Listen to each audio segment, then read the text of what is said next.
Ese es el vector, ¿cierto? Tenemos al triatomito. ¿Cómo se llama? Del que más hablamos es el triatoma especie infestas, pero hay otros. Romius, por ejemplo. Aquí hay un detalle en particular que lo podemos comparar con lo que hemos visto el día de ayer en malaria. En el momento que se genera la infección, porque este parásito, este triatoma, ¿no?, del género Reduidae, básicamente también es hematófago. Y cuando infecta, se está alimentando de sangre de sus hospedero, en este caso, el vertebrado del ser humano. ¿Ok? Pero aquí hay una particularidad. ¿Quién se acuerda? ¿Quién tiene alguna idea? Mientras que el anófeles deposita, ¿no?, en el momento que se alimenta el parásito, este de aquí, todo es liberado del parásito, lo acabamos de ver ahorita, porque en silencio, pero lo hemos visto. En la sangre, ¿no? Se alimentó, pero no fue en la sangre. Encima de la piel. No se parece. A ver, van a ver el detalle, ¿ah? Llega, se alimenta,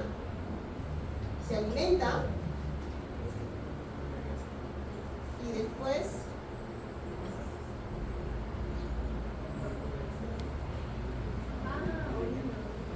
son sus heces. El parásito está en sus heces. Exactamente. ¿Qué es lo que sucede aquí? El parásito, la forma infectante, se conoce como la forma de tripomastigote metacíclico. ¿Okay? Esa forma se encuentra en las heces de los triatominos. Es la forma infectante. Pero no ingresa así porque entró, como en el caso de malaria del anófeles, que ingresó, ¿no?, directamente por su tubo digestivo, en el momento que subió la sangre, ¿no? Aquí no. Aquí, ¿qué es lo que sucede? Aquí va a ingresar a la piel este parásito, porque está medio pequeño. Es un parásito flagelado que una de sus partes es una membrana ondulante, el flagelo. ¿El flagelo para qué le sirve al organismo? ¿Ah? La motilidad. ¿Ok? Y están viendo, es altamente móvil. ¿Ok? Entonces, ¿qué es lo que sucede? Este triatoma, también conocido como una chincha, ¿no?, dependiendo de la región en donde se encuentra, ¿ok?, suele alimentarse en un horario muy particular. ¿Cuál será? En la noche. Si algo te pica en la noche, ¿tú eres consciente de eso? No. ¿Qué hace uno por instinto en ese momento? Se rasca. ¿Okay? Y esa fricción sobre nuestra piel, ¿qué genera? ¿Ah? Irritación, ¿no? Pérdida del epitelio, porque muchas veces, dependiendo de la intensidad, terminamos generando un daño en la piel. A ver. ¿Y la piel por qué es importante para todos nosotros? Barrera protectora. Es una barrera física muy importante. ¿Ok? La piel, por su grosor, ustedes saben ya por sus clases de morfo, ¿no?, de la vida, todas las morfos, todo lo demás. Aquí, ¿qué es importante? Hay capas, ¿no? También ya llevaron desarrollo y crecimiento, ¿no es cierto? No, todavía no. Sí, eso le lleva, creo que el segundo ciclo, tercer ciclo, ¿no? Sí. Tercer ciclo. Okay. Bien, entonces dentro del desarrollo tenemos en la formación de la piel varias capas, ¿no? La epidermis, tejido subcutáneo. ¿Ok? Entonces, estas varias capas en la epidermis tenemos en la parte más superficial, no sé si han escuchado de los corneocitos. ¿Ok? Entonces, queratina, son las células queratinizadas, son células vivas, los corneocitos son las células muertas. Por eso es una capa más superficial que tenemos a nivel de la epidermis. Es tejido celular muerto, que básicamente eran queratinocitos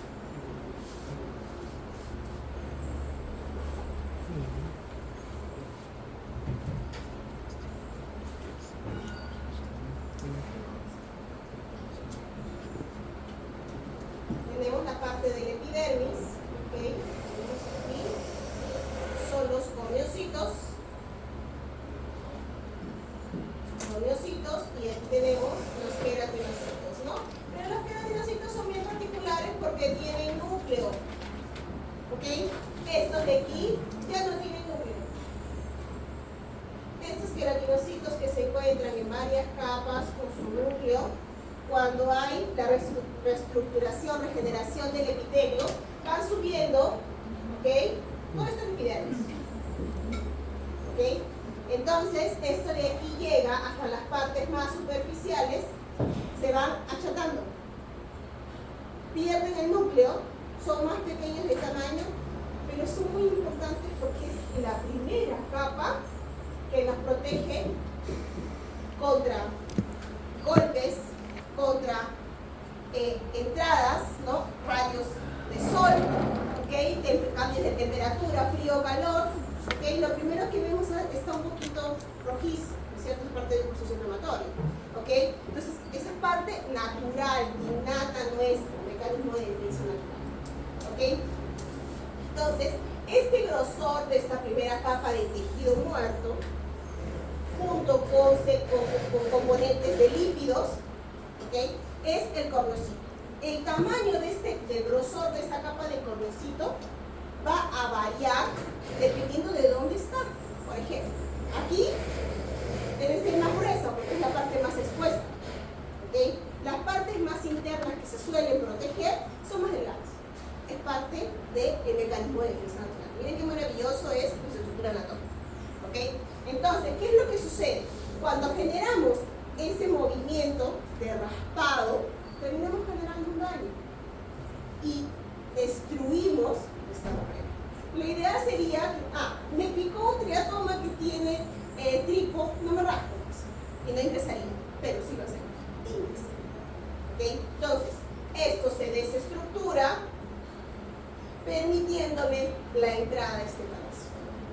¿Y qué es lo que forma nuestra estructura de nuestras células? No tenemos matriz extracelular, eso es la clase de biología celular.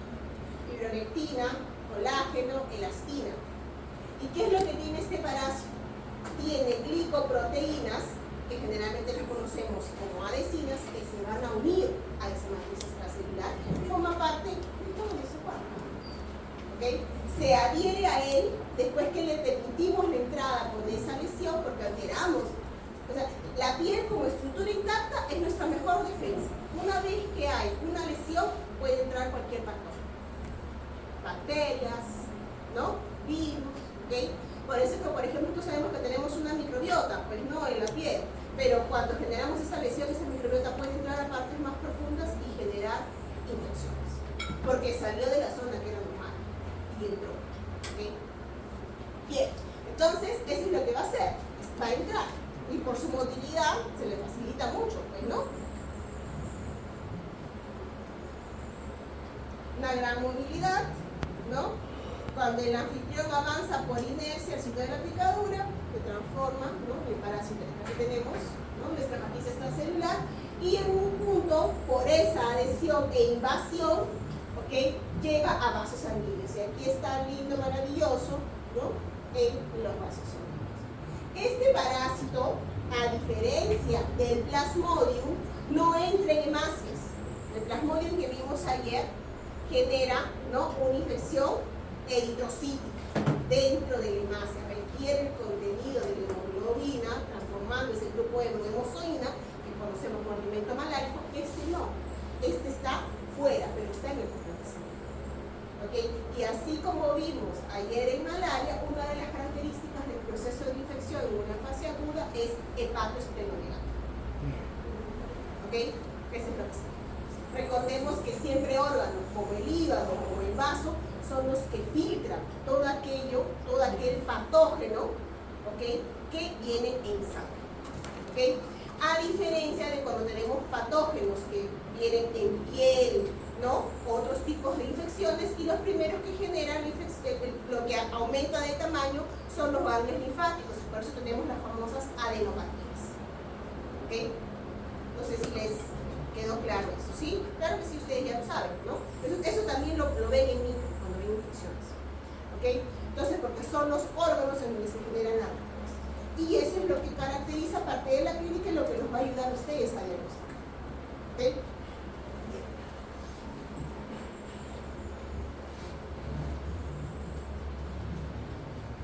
Aquí en esta primera instancia, obviamente, ¿quién lo está fagocitando? Ya les dije, un macrófago, ¿no? Entonces, ingresa al macrófago y aquí se forma, ¿no?, la vacuola parasitófora. ¿Ok? Ingresó por fagocitosis, ¿ok? Inicialmente puede ser dependiente. Si es macrófago, es por fagocitosis, pero tenemos infección en otro tipo celular, entonces es endocitosis. ¿Ok? Son células no fagocíticas. Pero de una manera o de otra ingresa. ¿Ok? Ahora, esto, bueno, aquellos que tienen un poco más de noción, parásitos como estos tienen componentes, los subcomponentes de ellos propios, que conocemos como factores de virulencia. ¿Y por qué lo reconoce un macrófago? Porque tiene receptores de patrones, que son los que se conocen como tolerant receptors. Entonces, uno de estos reconoce el fosfatidilinositol, que forma parte de la estructura de este parásito, y lo reconoce como extraño. Porque tenemos eso nosotros, no lo tenemos. Y al reconocerlo, es extraño, y por eso es que lo fagocita, para intentar eliminarlo y así protegerlo. ¿Ok? Entonces, se realizó la fagocitosis, invasión del parásito, pero aquí el parásito tiene mecanismos de escape. ¿Ok? Entonces, la vacuola parasitófora internaliza, ¿no?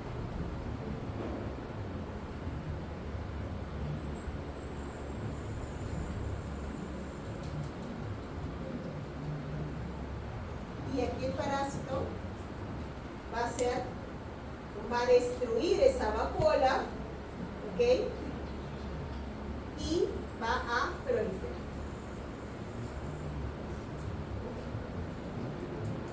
Y aquí se forma el amastigote. El amastigote se divide y prolifera. Aquí hay un detalle, ¿el tricomastigote prolifera?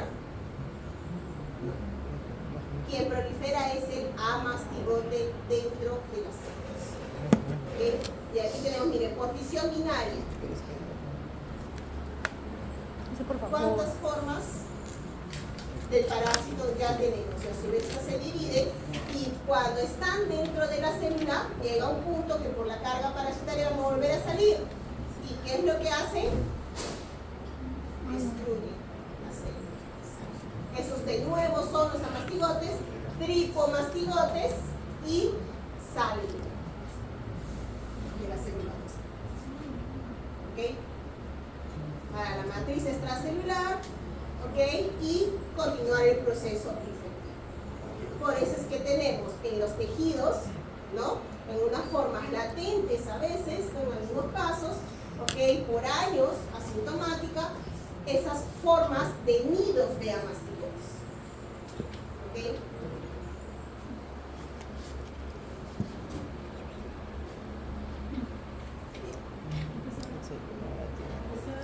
No estás haciendo nada, no, esto resolviendo. Eso es por los mecanismos de escape. No, está viendo los mensajes de ahorita. Claro que dependiendo de la acción, ¿no?, es que el parásito tiene la capacidad de generar la vacuola parasitófora. Y al formar la vacuola parasitófora se protege de los mecanismos de daño de la célula. ¿Okay? Entonces, y luego, después, él mismo destruye esa vacuola y escapa. Y ahí es cuando en el citoplasma de la célula que ha infectado comienza a... Eso es parte de los mecanismos de escape. Componentes enzimáticos, ¿okay?, que inhiben lo que es la formación de uso oxidativo. ¿Okay? Pero sí, durante una primera fase de respuesta inmune, por ejemplo, para Chagas, es importante la presencia de TH1, productoras de interferón, porque son las TH1 que producen el interferón gamma y que van a potencializar esos macrófagos que están con problemas. Ahora, hay una parte muy importante que yo siempre menciono cuando hablamos de los tipos de macrófagos. Generalmente los macrófagos que se encuentran en tejidos son unos macrófagos un poco bobos, porque están ahí para defendernos de una forma inmediata. pero requieren a alguien, a los universitarios, que les ayuden a potencializarse. ¿Y quiénes son? Las células T. ¿Okay? Produciendo interferón gamma con las natural killer funcionando. Y en el caso del hígado, por ejemplo, células de Kaplan, tenemos otro tipo de células T particulares, no son las funcionales, pero son las T gamma L. Esas son innatas, ellas producen interferón gamma inmediatamente para ayudar a las células de Kaplan a intentar controlar la infección. Bien. Entonces, bueno, esto de aquí, chicos, lo van revisando, por favor. Entonces, bueno, el objetivo es que ustedes vean, que conozcan esta infección, conozcan al agente parasitario, sus características morfológicas, sus formas efectivas, ¿no? Sus formas de diagnóstico, ¿ok? Y vean las manifestaciones clínicas que se tienen cuando hablamos de infecciones que se ven en un estado agudo crónico y dentro de ese crónico inclusive una forma latente que puede pasar asintomática por años en la persona que está infectada sin generar la enfermedad, pero que a veces, miren cómo es, ¿no? A veces, por ejemplo, nosotros sabemos a lo largo de nuestra vida qué enfermedad podemos tener. Una infección a lo largo de nuestra adultez, ¿no? Con 40, de repente, ¿no? 45, 50 años, te infectas con VIH o desarrollas algún tipo de cáncer. Entonces, eso hace que estas formas se activen y tengas de nuevo, ¿no? una infección con estos parásitos generando daño. O, por ejemplo, una mujer gestante que tenía una forma sintomática crónica, ¿okay?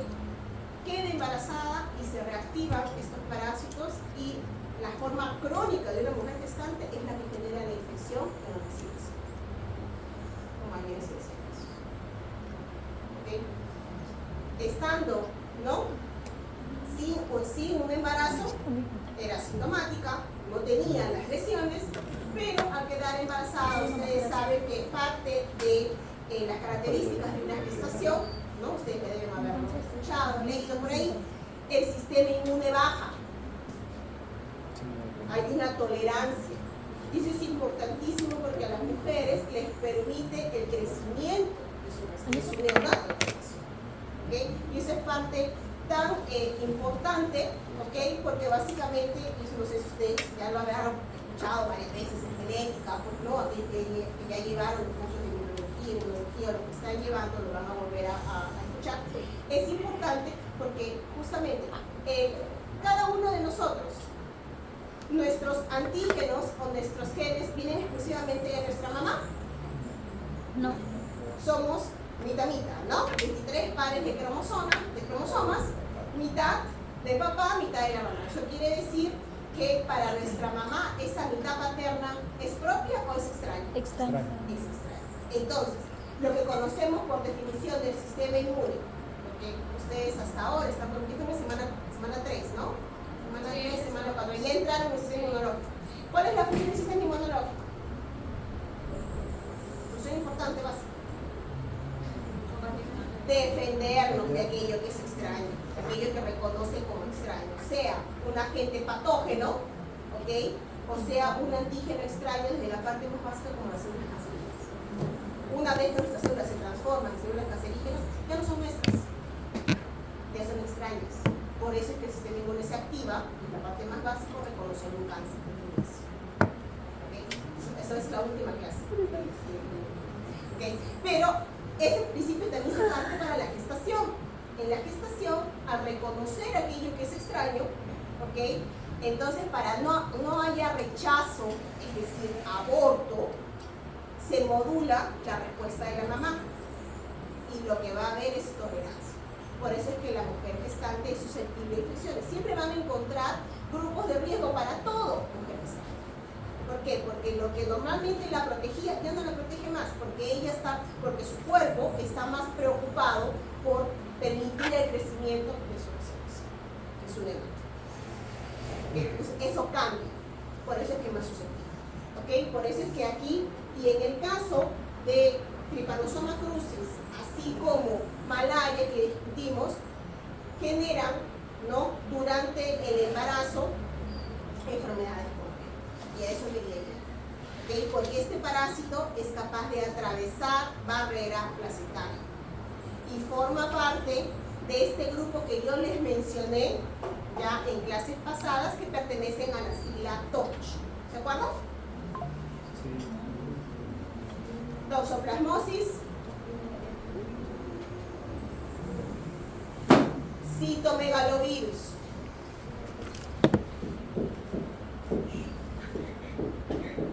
¿Por qué lo menciono de nuevo? Porque está en esta clase. Ya lo había mencionado en toxoplasma. ¿Ok? Toxoplasmosis, rubiola, citomegalovirus, virus del herpes. Y esta O significa otros parásitos, porque hoy en día en esa O se han incluido sífilis, VIH, paperas, todos son virales, ¿no? En este caso. ¿Okay? Entonces, hay varios organismos patógenos que atraviesan barrera placentaria y estos de aquí son los más importantes que generan enfermedades congénitas. Las enfermedades congénitas en el recién nacido varían dependiendo del momento en que se genera esta infección. En el primer trimestre, segundo o tercero. Generalmente en el primer trimestre, el problema de este tipo de infecciones, como el toxoplasma que mencionamos, ¿no?, previamente, o ahora, gripo o malaria, es que cuando hay una infección, todo aquello que les mencioné del embarazo, la tolerancia y permitir que el recién nacido se forme a pesar que tiene componentes extraños para la mamá, desaparece. Porque el sistema se activa y se promueve inflamación. Y díganme ustedes, durante el embarazo, en la primera etapa de formación, ¿conviene que haya una inflamación? No, porque inflamación es sinónimo de amor. Y eso es lo que pasa. ¿Okay? Más adelante, durante el segundo o tercer trimestre, resulta en enfermedades congénitas. Desde convulsiones, problemas a nivel cerebral, formaciones, ¿no? Ustedes deben haber escuchado de las situaciones como el Zika virus que genera microcefalia por retraso, ¿no? Entonces tenemos una lista enorme de diferentes organismos, ¿okay?, que generan alteraciones, retrasos en el crecimiento, malformaciones, ¿okay? Entonces, inclusive, como dicen, los niños nacen, pero nacen con problemas neurológicos en la gran mayoría. En el caso, me acuerdo que hace algunos años, no me acuerdo en qué año fue que hubo el brote de Zika, fue un brote que no era. ¿Okay? Salió de la nada, se descubrió y me acuerdo que comenzaron a hacerse, en esa época muchos amigos comenzaron a hacer publicaciones como locos porque nadie sabía nada de Zika. Y es más, comenzó a verse modelos de infección justamente durante la gestación porque atravesaba barrera placentaria y generaba la infección. ¿Okay? Ahora, las consecuencias del nacimiento con el crecimiento mayor a nivel del encéfalo de estos niños todavía se siguen estudiando porque eran nuevos. Se veía que nacían con un tamaño mayor, pero no sabía cuál era la repercusión de esa en el funcionamiento del cerebro de estos niños. ¿Okay? Y fue la misma época que salió el dengue. 2015. Fue la época que con dengue, porque hubo brotes de todo. Dengue, Zika, ¿no? Entonces, fue así. Entonces, chicos, cuando hay estas opciones hay que tener mucho cuidado con las mujeres gestantes. Y también les hablé, miren, ya estoy dando toda la clase antes de comenzar mi exposición, después vemos. También les hablé que es muy importante el descarte en muestras de sangre. ¿No es cierto? Ayer lo mencioné y lo resalté. Por ejemplo, para donación de sangre, para aquellos que ya han donado sangre, se hace una serie de pruebas, una batería de pruebas. ¿Okay? Se hace VIH, se hace sífilis, se hace hepatitis B, hepatitis C, ¿okay? Y también se hace Chagas, no se hace malaria. Y hay muchas otras que no se hacen. ¿Okay? Por eso es que es un riesgo cuando hay transfusión de sangre.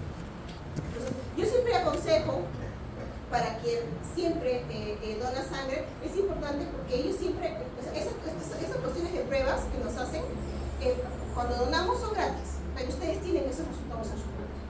Y como médico creo que también es importante que ustedes fomenten el hecho de donar sangre. ¿Okay? Porque donar sangre salva vidas así como donar médula ósea. ¿Okay? Entonces, y el mantenimiento de bancos de sangre, principalmente aquellos que tienen sangre rara, ¿okay?, como la B negativa. ¿Okay? Son rarísimas, es oro, Hay tipos de sangre que vale su peso enorme. ¿Ok? Mira, pero El universal, que somos la mayoría, ¿no? Donamos así, pero Yo es doné ese común, tiempo. pues no, pero los negativos, eso es precioso, comunidades así restringidas que inclusive por grupos de WhatsApp se conectan, porque cuando uno de ellos necesita sangre, esa comunidad de apoyo, porque no es fácil. Bien, entonces, y como les resalto, cuando se hace donación de sangre y te hacen esta batería, no incluye muchas que se generan en infección de sangre. Por eso ustedes, los médicos también, es importante, yo siempre escucho a los médicos decir, sí, cuando los pacientes tienen sonoglobina menos de 7, pacientes que están hospitalizados, se les necesita, ¿cierto? Pero no les gusta mucho hacer esas transfusiones porque hay riesgos para el paciente. Porque no todos los tipos de infecciones presentes o alteraciones a nivel de sangre son probadas antes de hacer esa transfusión. Eso es. ¿Okay? Bien. Entonces, eso es lo que vamos a ver ahora. Continuamos. Bueno, dentro del contenido, ¿no? Aquí vemos una de las principales consecuencias, manifestaciones clínicas que son las cardiopatías, justamente porque este parásito, el Trypanosoma cruzi, le encanta, tiene una afinidad por los cardiomiocytos, por las células del corazón. ¿Okay? Y el daño es irreversible. El tratamiento consigue eliminar el parásito, pero el daño que se hace en el órgano no es reversible. Y muchos pacientes terminan en salas de espera para trasplante. ¿Okay? Eso es real. Bien. Entonces, dentro de las generalidades, ¿no? Estamos hablando de la tripanomiasis americana, también conocida como enfermedad de Chagas, ¿okay? Genera por este parásito, Trypanosoma cruzi, ¿okay? Transmitida por la picadura, ¿no? Del vector. El vector que pertenece es un hematófago de la familia Redurgidae, ¿okay? Conocido comúnmente en la región, aquí son las chirimanchas, pero también muchas se conocen como chiris, ¿no? Dependiendo. ¿Okay? Entonces, el género es un trypanosoma protozoario flagelado encontrado en sangre. Por eso es que las pruebas de laboratorio están asociadas a la toma de muestras de sangre para ver al parásito vivito y coleando en prisión, ¿ok? O en flores, ¿ok? Entonces, como habíamos quedado, vimos en el video, el parásito, el vector, viene y se alimenta, ¿no? Todo lindo, maravilloso para generar nuestro problema a la persona. Entonces viene y se alimenta, ¿ok? Ingresa. Entonces, dependiendo del lugar de ingreso, de daño, ¿ok? Uno de ellos, lo vemos aquí, ¿no? Forma las manifestaciones clínicas, ¿no? Desde los chabomas, cuando es en piel, o aquí los signos de Romano, ¿no? Cuando altera a nivel de... Bien. Entonces, un detalle es que nuestro país no es muy estudiado. Aquí, yo les mencioné justamente ayer que hablamos de enfermedades negligenciadas, ¿okay? Quiere decir que son dejadas de lado, poco estudiadas. En algunos países sí se estudia, por ejemplo, el alto índice de Chagas en países como Brasil hace que tengan laboratorios de investigación por todas partes, para saber eso. ¿Okay? Entonces, pero en nuestro país no es el caso. ¿Okay? Ahora, inclusive hay publicaciones para quienes están interesados en estas enfermedades negligenciadas, ¿no? Que no hay solvencia económica porque son dadas generalmente en países tropicales, en donde no hay mucho dinero, ¿no? En zonas endémicas, localizadas, ¿okay? Hay revistas científicas que publican más relacionados con estos, que en el caso son de libre acceso, como las PLOS Bibliotecas, que pueden encontrar en el papel. Ahí tienen la mayor cantidad de publicaciones de esas enfermedades que son poco solventadas, ¿no? Negligenciadas. Y de ahí está Chagas. Bien, entonces tenemos, ¿no? Dentro de los vectores, no me está ayudando mucho. Lo que me corta lo que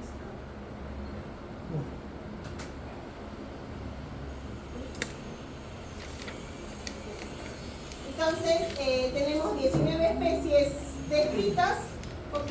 Y hasta el momento, Triatoma infestans, Pastronquilus, Rhodius, ¿no? Y con un periodo de incubación de 10 a 20 días. Inclusive, aquí está, lo que ha sido estudiado en nuestro Perú, hay boletines que saca el MINSA, pero no hay muchos estudios con las otras, ¿no? Entonces ven aquí en el Perú hay algunas regiones que son más comunes, algunos casos que están dentro de unas ciudades en particular que vamos a ver a continuación, ¿ok? Pero otros países sí tienen mayor medidas de contingencia, prevención, por ejemplo, contra esta enfermedad. Y tenemos aquí a Brasil, Argentina, Chile, Bolivia, Paraguay, Uruguay.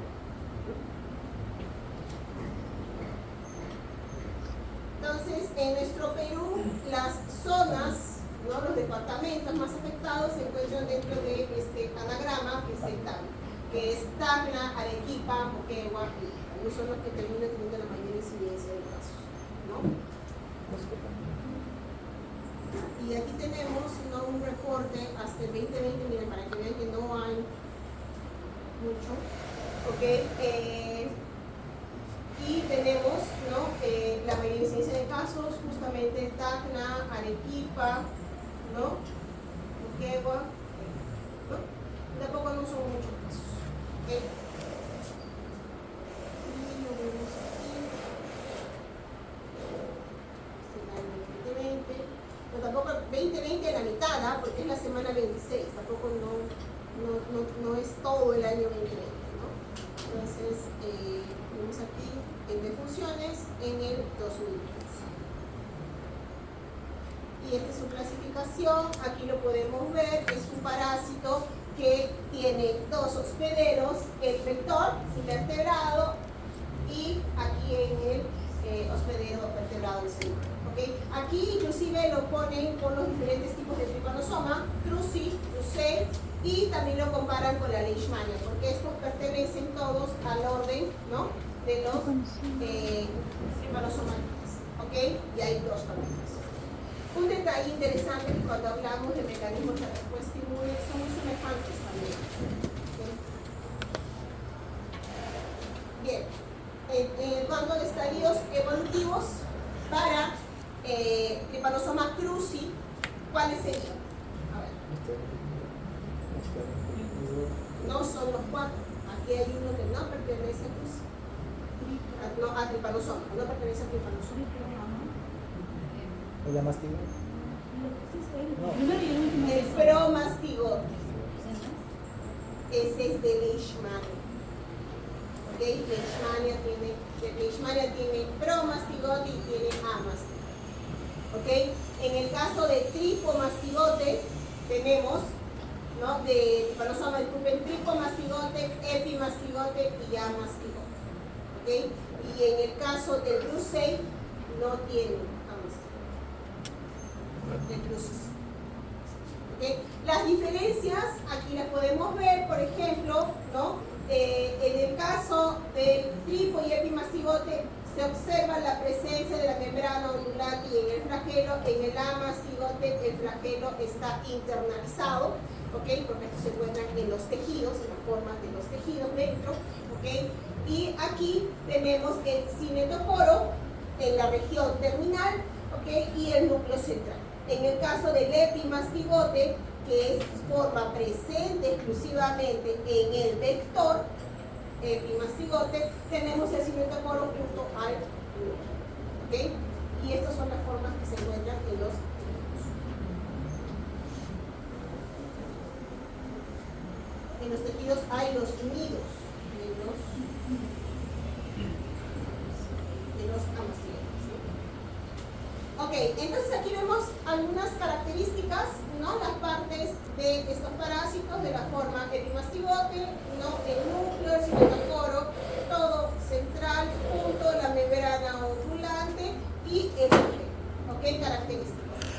Aquí tenemos el tripomastigote y también con su membrana ondulante. Y en este caso tenemos al cinetoporo, como les mencioné, en la región axial.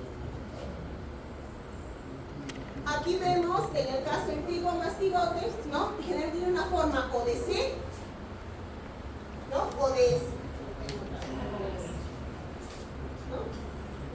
Una C o una S.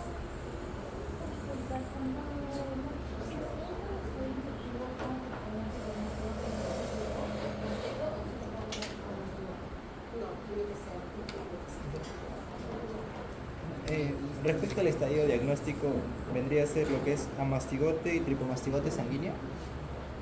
El estadio diagnóstico en sangre, Claro. tenemos el tripomastigote sanguíneo, ¿ok?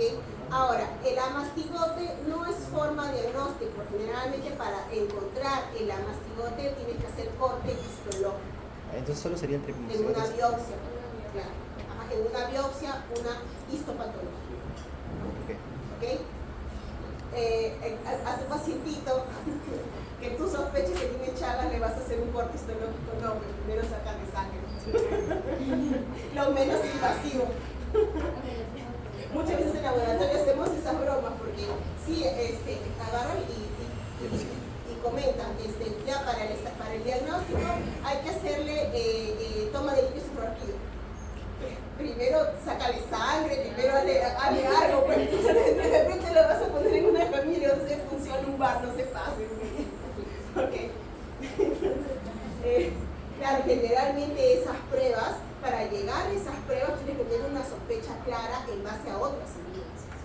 ¿Okay?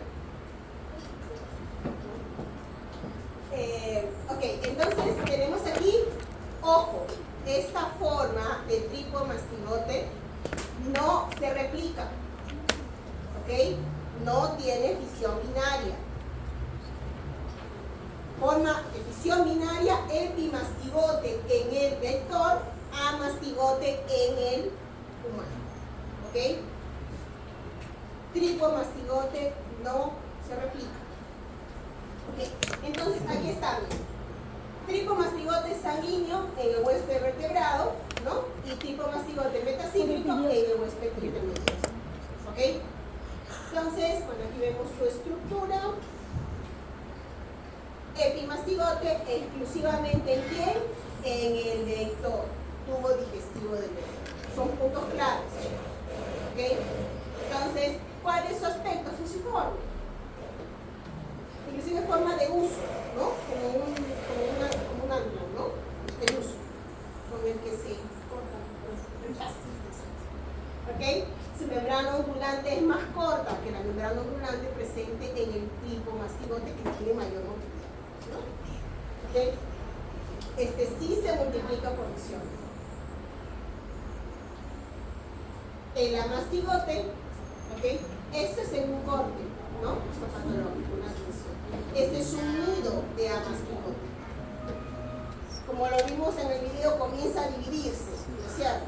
Entonces, esa división que lo vimos en el video dentro de un macrófago también puede ser en una célula no fagocítica, como es el caso de los tejidos, ¿ok?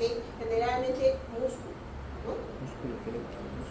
Y eso también es importante porque dependiendo de dónde está la forma de contagio y de entrada de este organismo, ¿no? Se explica. Por el trasplante, un trasplante de órganos, ¿en dónde?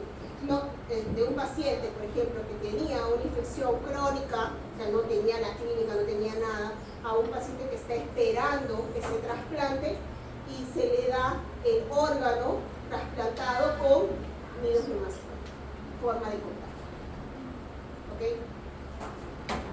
Entonces, porque no se sospecha, el paciente que falleció y es donante de órganos, pero lamentablemente tenía Chagas, asintomático, o sea, no tenía la enfermedad de Chagas, tenía la infección, pero crónica, latente, indeterminada, en tejido. Y justo le dan el tejido que tenía presencia, ¿no? ¿Ok? Entonces, fase replicativa intracelular, esférico inmóvil, posee quimetoplasma y este sí se reproduce por fisión binaria como lo vimos hoy. ¿Ok? Entonces, los nidos de mastigote contienen gran número de parásitos, ¿no? En los tejidos lesionados.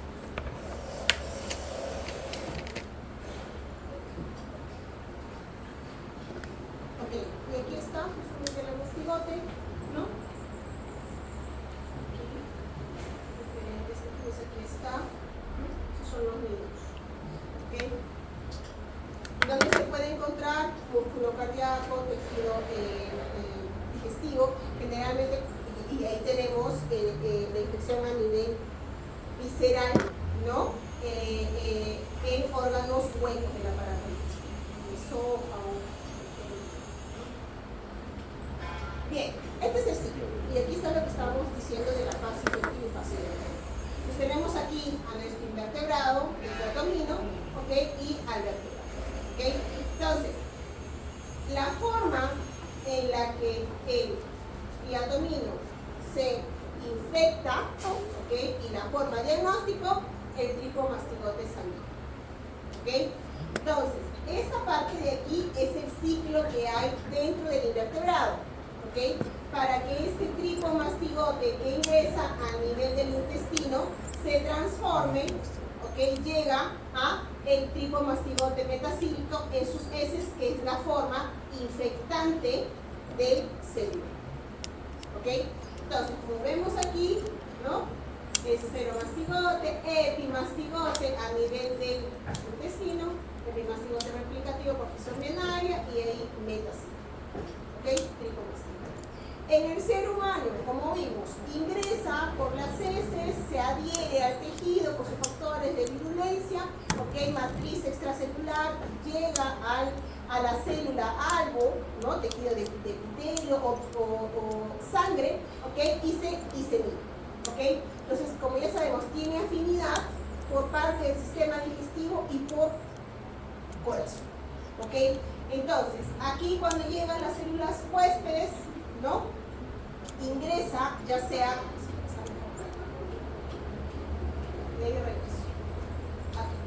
en las células, ¿no? El momento que infecta parte de la patogenia, puede ingresar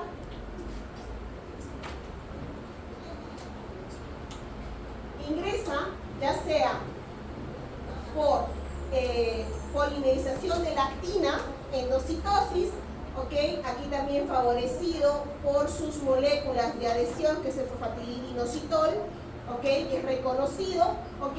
O también porque recluta lisosomas y de estas maneras ingresa a la célula que va a infectar, ¿ok? Dentro de esto termina formando lo que es la vacuola parasitófora que habíamos comentado, ¿ok? Pero tiene mecanismos de escape. La mayoría de organismos, cuanto más patógenos son, tienen más formas de evadir el sistema inmune, ¿ok? Mecanismos. Por eso es que, y esto es pasado a nivel evolutivo, muchas veces mejora, ¿ok? Entonces, en este caso, evade el reconocimiento, se escapa de esta vacuola porque no quiere morir, obviamente, quiere sobrevivir. Entonces, se escapa de aquí y destruye esta vacuola parasitófora, y en el citoplasma de la célula que ha infectado va a pasar a la forma de amastigote y dividirse, lo que vimos, ¿no? Fisión mental. Entonces, aquí está. Y eventualmente cuando sale de nuevo como un ¿ok? Entonces, esta diferenciación puede ser en células no fagocíticas como células fagocíticas, ¿ok? Entonces, eso es aquí. Revisamos un rapidito. ¿Ok? Y tenemos aquí, sale el amastigote, se va a diferenciar estos amastigotes una vez que se ha replicado, ¿no? Se transforma a tripomastigote y de aquí va a liberarse silicerina para proponer el proceso infectivo a otras células. Y obviamente entrar en corriente sanguíneo y diseminarse. ¿Okay? Entonces aquí tenemos en sangre, ¿okay?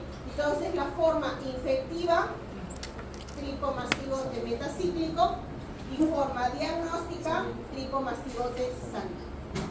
¿Okay? A menos que se les comente, paciente tiene estas características y se le tomó se le hizo un corte histopatológico y se encontraron estructuras que indican, ¿no? Una infección por Trypanosoma tuberculosis. Sería amastigote. ¿Okay? Tiene que ser muy específico y mencionado, porque aleatoriamente no vas a pensar y vas a hacer un corte histológico. ¿Okay? Eso es una biopsia. Aparte que económicamente hablando es cara, ¿no? Con una gotita de sangre. Por favor, a sus pacientes no les manden a hacer una PCR o una inmunofluorescencia cuando pueden hacerle muestra de sangre y hacerle una tinción o verla.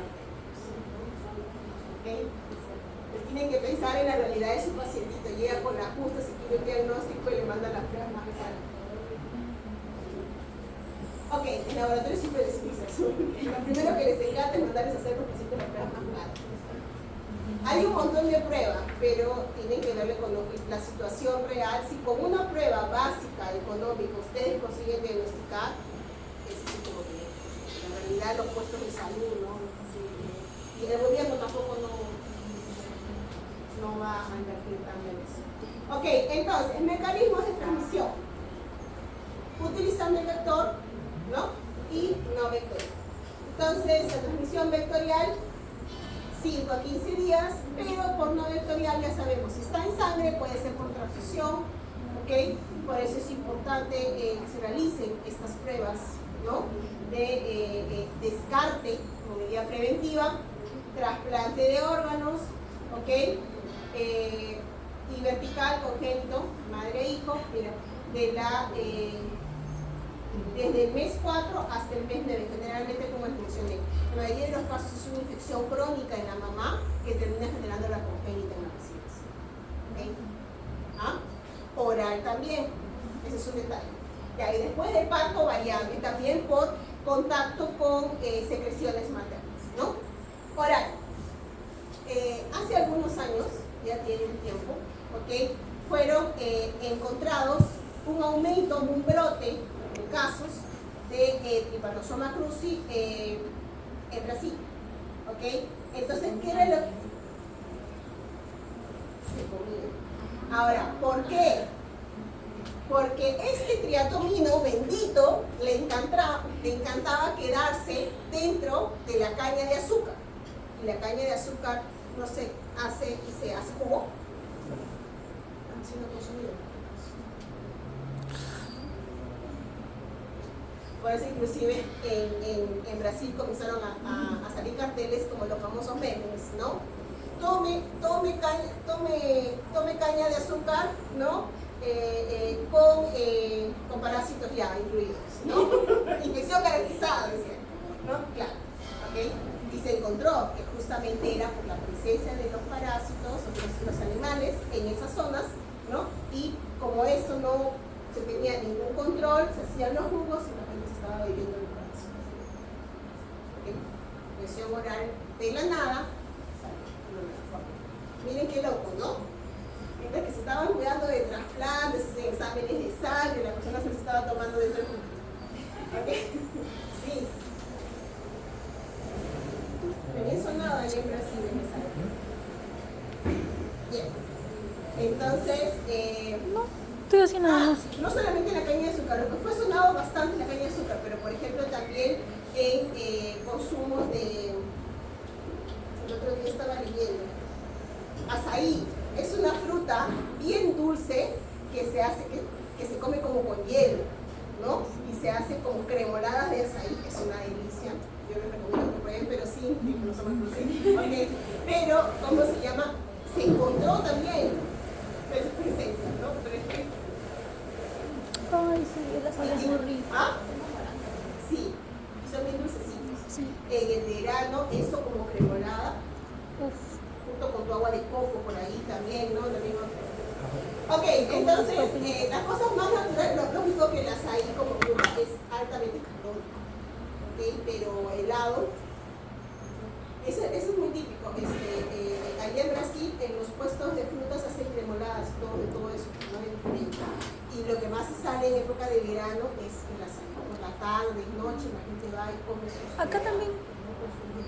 Acá también. Pero, y el agua y el de la caña de azúcar también, los puestitos así, aquí como los hacen los picarones, los puestitos que hay a veces al final del día, ¿no?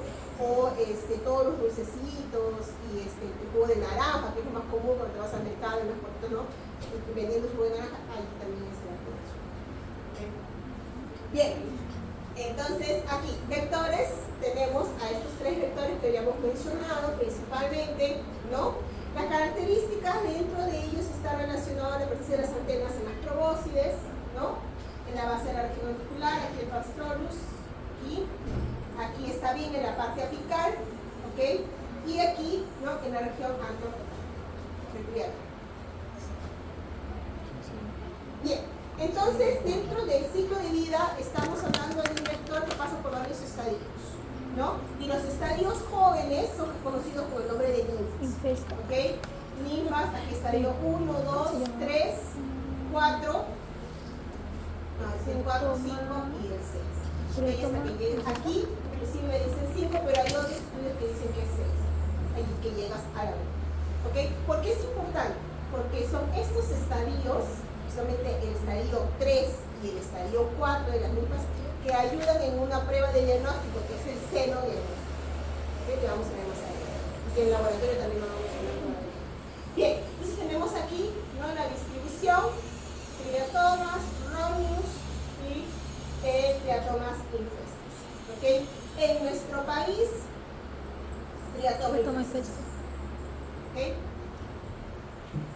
Bien, entre la patogenia, cuando hablamos de patogenia siempre tenemos que pensar características del parásito que favorecen la infección y cómo respondemos el huésped, cómo responde el huésped, ¿no? Sistema inmune. Entonces, como ya mencionamos, la parte de la entrada, creo que queda muy clara, tiene componentes de adhesinas, y esto lo conocen, tiene diferentes adhesinas.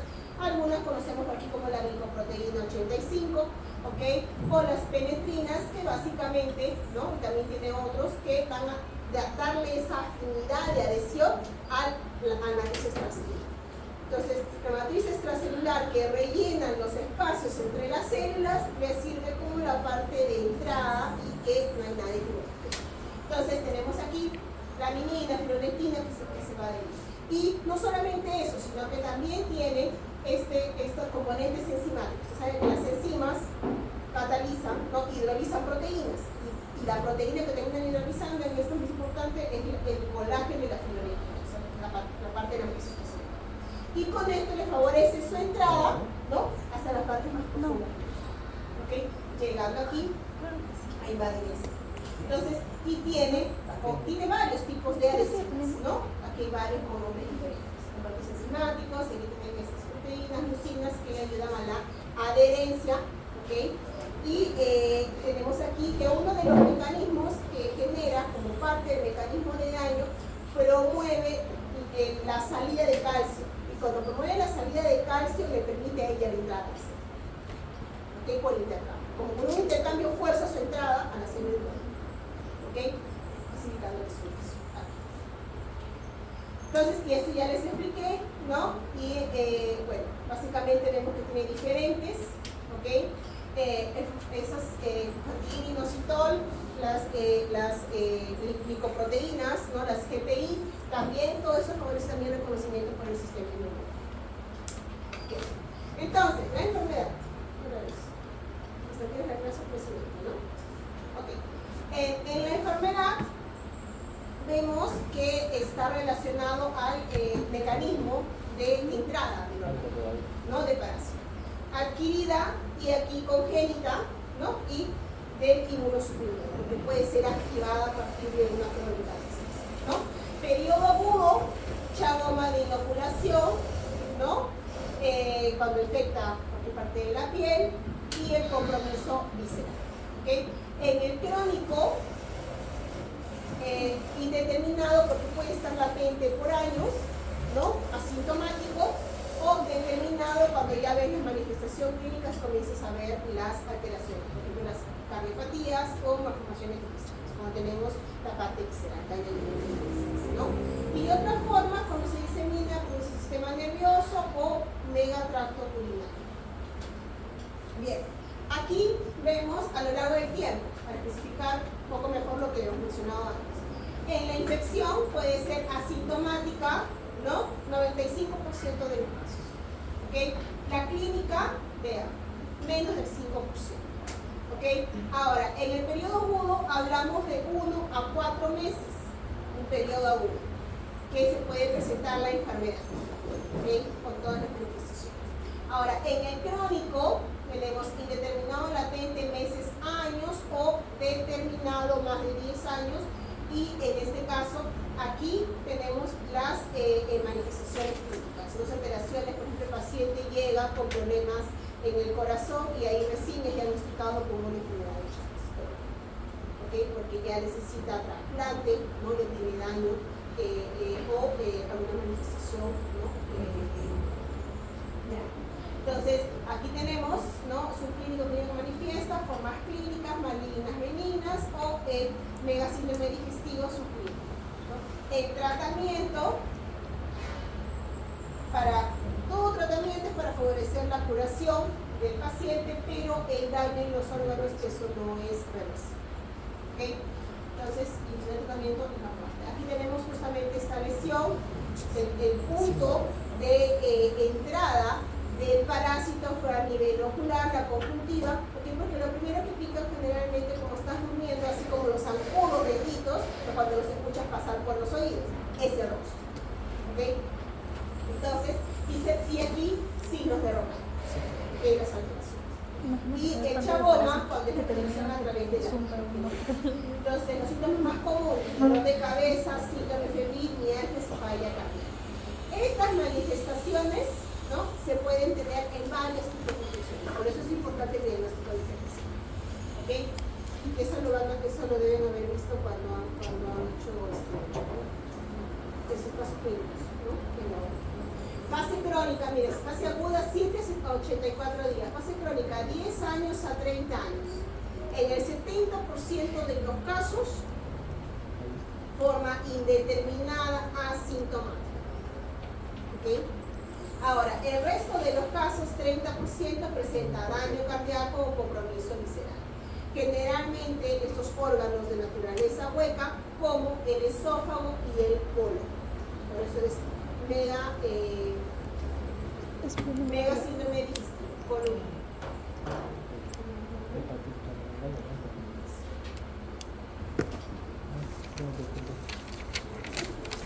Y en la congénita, ¿no? Los recién nacidos, como les mencioné, y aquí están las siglas, el TORCH. ¿Ok?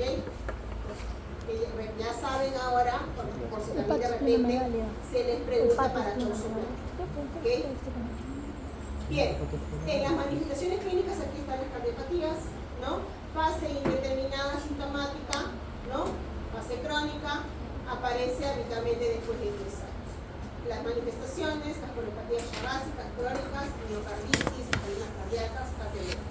Y esto es por aumento de tejido fibroso. Comienza a inducir la proliferación de los tejidos. Insuficiencia cardíaca y anomalias. En la forma digestiva, megaesófago, megacolon, también porque promueve la proliferación de tejido fibroso, ¿no?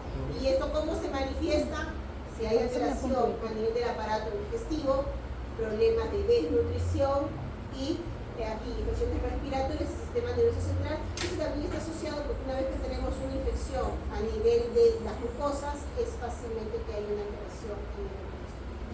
¿Okay? Bien, en el caso de Chagas congénito, ¿okay? Transmitido de padre a hijo durante la gestación, ¿no?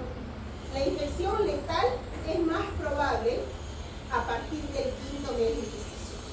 ¿Esto de qué se origina? Epidemiológicamente hablando, más frecuentes en la etapa crónica de la infección. ¿Okay? Entonces, se puede ocurrir tanto en infección materna aguda como crónica. ¿Okay? Tanto en infección materna, en la fase aguda, como en la crónica. ¿Okay? Entonces, el tripomastigote ingresa a la circulación fetal por vía hematómica. Principales síntomas del recién nacido: fiebre, hepatosplenomegalia, miocarditis, meningoencefalitis en el sistema nervioso, ¿no? Y desarrollo tardío, muchas veces infecciones asintomáticas. Y aquí tenemos rara vez, poco frecuente, se genera una infección a partir de madres asintomáticas. Se corresponde generalmente a prematuros, ¿no? Prematuros generalmente por algunos minutos.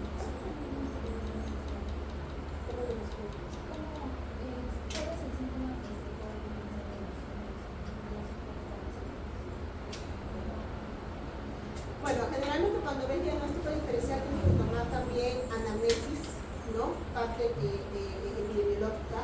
Si el paciente procede de una región en donde hay presencia de una infección, ¿no?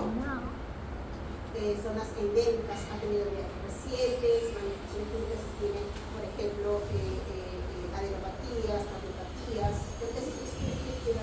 ¿no? Y en todo caso también, esa es parte de nuestro diferencial y las muestras de sangre, ¿no? Determinar, por ejemplo, de repente el paciente llega con una cardiopatía, con un problema de arritmia y de ahí tú estás haciendo pruebas y él no tiene una fase aguda, porque ya la tiene crónica. Entonces allí, bueno, tienes que hacer varias pruebas de exámenes, ¿no? Pero en la anamnesis, una de las preguntas más importantes es sitios en los que han viajado. De repente una persona que vivía en una zona endémica, pero aquí llega a Perú, aquí no es endémico. Entonces, que tenga una cardiopatía a partir de una fibrilación gástrica va a ser raro, a menos que haya venido de una zona de donde ha crecido años toda su vida y ha venido después, hace 5 años está viviendo en Perú, pero esas son cosas de antecedentes.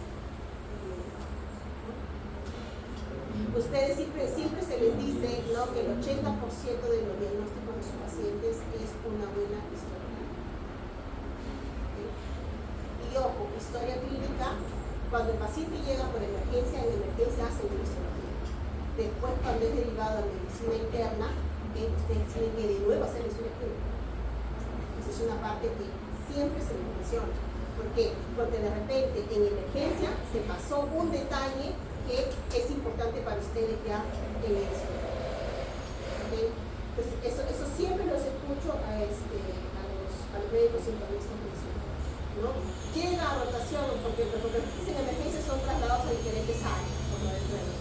Entonces, pero en medicina interna, básicamente es un rompecabezas, ¿no? Donde tienes que encontrar dónde encaja la pieza para poder llegar al diagnóstico.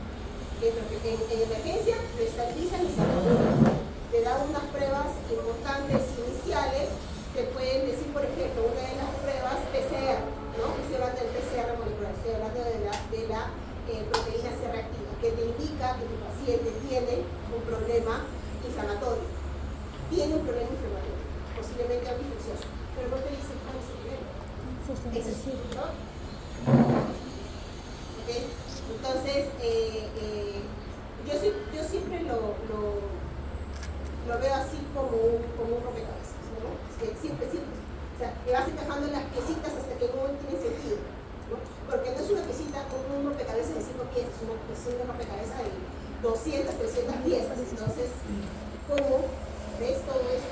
Tienes varias pruebas de laboratorio, no solamente de laboratorio de microbiología, parasitología, de imagen, ¿no? Un montón de pruebas que te van a ayudar, pero no siempre vas a utilizar todas. Ustedes, su criterio como médicos, ¿no? Como médico tratante, es escoger aquella que es más adecuada para su negocio. Porque a veces puedes hacer muchas pruebas en las que te ayuda a perder el tiempo. El paciente, el tiempo es importante con el paciente para determinar que vivo o muere. En algunos casos. ¿Okay? Por eso es que muchas infecciones, que mientras encuentras el meollo del asunto, ¿qué es lo que haces? Tratamiento empírico. ¿Han escuchado de eso? Ya han tenido clases de fluidos corporales, o sea, en ello. Tratamiento empírico. Pues si tiene una clínica, está grave, no lo vas a dejar grave con cuadro de fiebre sin darle tratamiento hasta que encuentres cuál es el problema. Se van ahí nomás en la cama.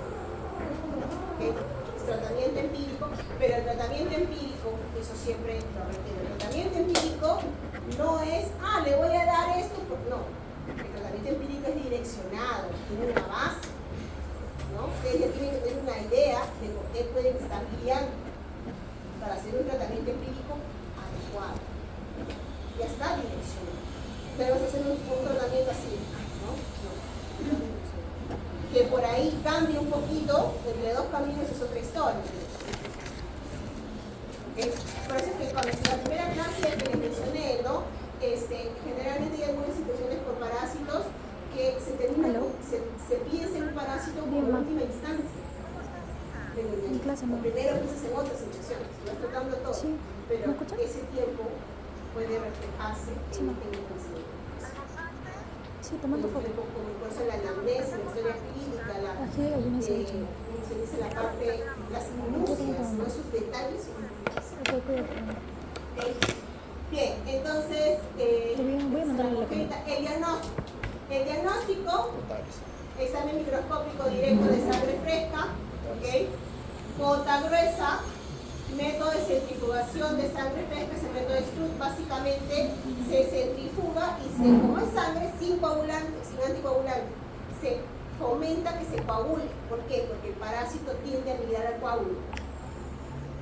Es como si se concentrara aquí. ¿Okay? Ese es el método de Struth. El seno diagnóstico es una prueba clínica que no se utiliza mucho, pero ¿en qué consiste? Este seno diagnóstico, como les mencioné, aquí utiliza los estadios 3 y estadios 4 de ninfa, del triatomina. No se hace en muchos lugares, ¿okay? Porque utilizas a los vectores. Entonces, en el laboratorio de parasitología, ¿qué es lo que se hace? Se tiene a las crías del triatoma, ¿okay? Estériles en laboratorio. ¿Qué significa estéril? Significa que no se ha alimentado de nada, está limpiecito tu triatomina, ¿ok? Y se le alimenta, normalmente como estamos hablando de un triatomina, tienes que alimentarlo con sangre. No lo vas a alimentar con sangre humana porque puede generar algún tipo de reacción, ¿no? Cruzada. ¿Con qué lo alimentas? Con sangre de gallina. La gallina no se infecta con muchachos, ¿ok? Ahora, ¿qué es lo que sucede? Lo alimentas y lo tienes estéril, o sea, está limpiecito. Cuando se sospecha que tienes un paciente con tripanosomiasis, ¿qué es lo que vas a hacer? Básicamente vas a colocar, ¿no? Una determinada cantidad de esas ninfas, como digo, que sería 3, mucho más se utiliza la 3, a pesar de que ya estudios más recientes se indican que la 4 es más viable. ¿Ok? Ninfa 3 o ninfa 4. Y lo que se hace es, se colocan en unas cajitas.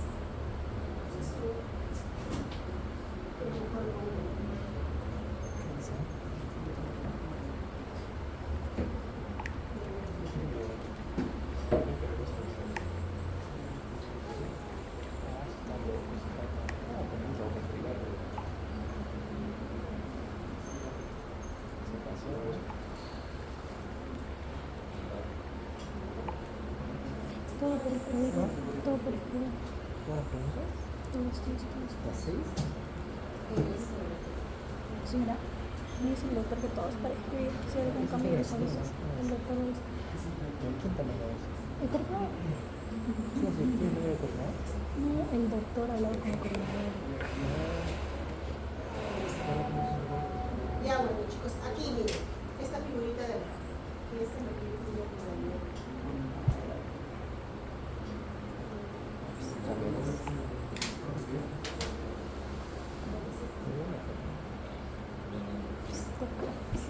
Si yo fuera. No, sí, le confías mucho. ¿Al nuevo?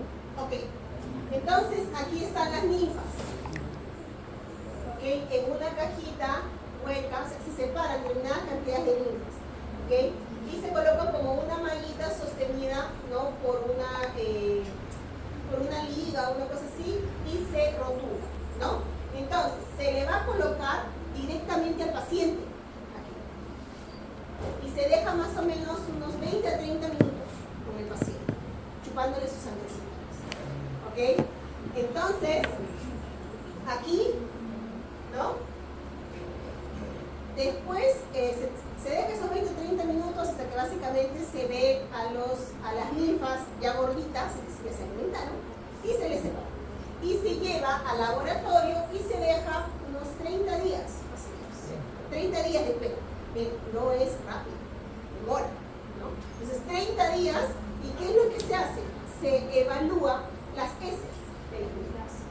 ¿Y qué es lo que voy a encontrar en las heces? Tripomastigote. ¿Ah?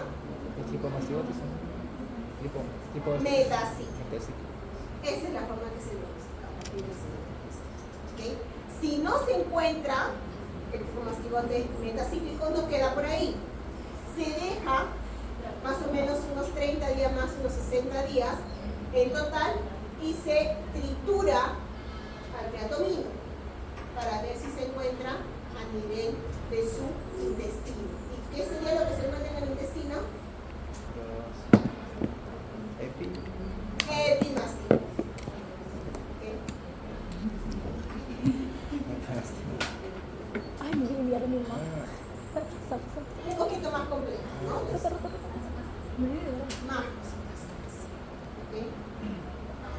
tanto mensaje que Ese es el seno de- me voy a mandarle lo que voy a mandarle a mi mamá.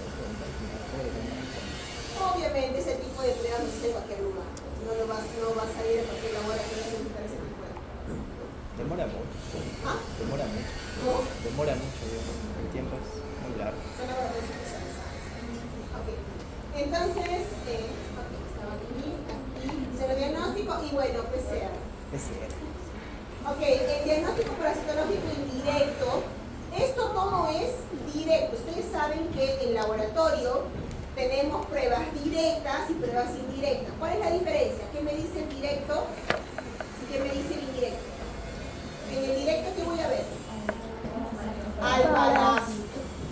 Lo voy a ver vivito coleando, a bendito, que está tratando de perder. Y en el indirecto, ¿qué voy a ver? ¿Ah? La evidencia de su presencia, ¿ok? Es decir, la respuesta que genera el huésped ahí, en base a la reacción antigénica, ¿ok? Ese es el indirecto, ¿ok? Y dentro del indirecto tenemos ELISA, que es presencia indirecta para la emisión de anticuerpos, hemaglutinación y fijación de ¿ok? Entonces aquí según el tipo de fase son las pruebas, ¿ok? Algunas con más crucecitas, ¿no? Pues que son de Strauss, por ejemplo, fase congénita de aguda, porque hay que concentrar, ¿no? Los hemocultivos, ¿no? Serodiagnósticos y PCR. Serologías Uno por mes. en la crónica, ¿no? IgG de madre y aquí tenemos la inmunoglobulina M como recién nacida porque es fase 1. ¿Ok? Apenas nació. Entonces aquí dice la mejor prueba PCR, pero la realidad. Pónganse a pensar, chicos. Tenemos una enfermedad negligenciada que básicamente nadie la estudia, nadie la quiere ver. ¿Me va a haber un PCR para eso? ¿No? Ok, ese de aquí debe ser de Estados Unidos. Ni invierten en estudios de Chagas. Porque como no hay Chagas en Estados Unidos. Porque estas infecciones, ¿qué requieren? El vector. Y si el vector no es oriundo de un lugar, no va a haber nada.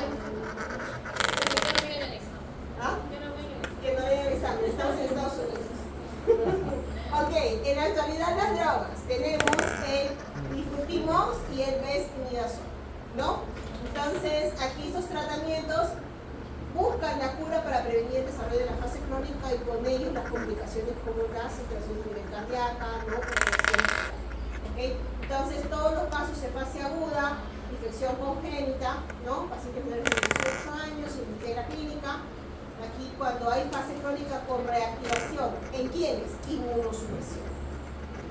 Pacientes con trasplante requieren inmunosupresores y de repente tienen, ¿no? Una fase crónica latente, hay que tratarla, ¿no? Porque si no, va a tener repercusiones.